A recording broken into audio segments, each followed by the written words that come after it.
Iya, jadi ada molekul namanya adenosin, ada namanya kafein. Nah, cara kerjanya, minta tolong dokter Tirta boleh? Oh, boleh sampai keluar nanti kita.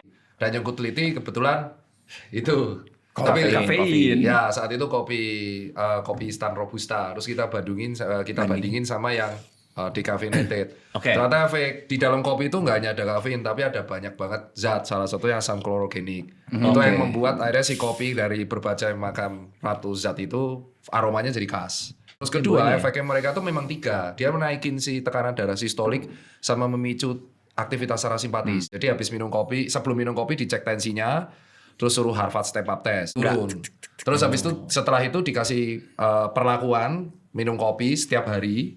Terus akhirnya dicek lagi, ternyata ada peningkatan tekanan sistoliknya itu sekitar 7 sampai 8. Dan itu tergantung dari kondisi masing-masing orang. Tapi kalau orang tersebut semakin sering minum kopi, itu terjadi toleransi. Betul. Jadi karena dia seringnya minum 1 gelas, akhirnya di penelitian tersebut yang aku lakuin di RCT itu dia titiknya setelah di bulan keberapa, karena itu hampir 8 bulan penelitiannya, di bulan ke-6 tensinya tuh jadi turun lagi. Artinya si tubuhnya sudah tolerance dengan kafeinnya. Oke. Itu reason akhirnya ketika si kopi tersebut di stop, dia jadi pusing kepalanya. Kayak Withdrawal yang saya syndrome. ini.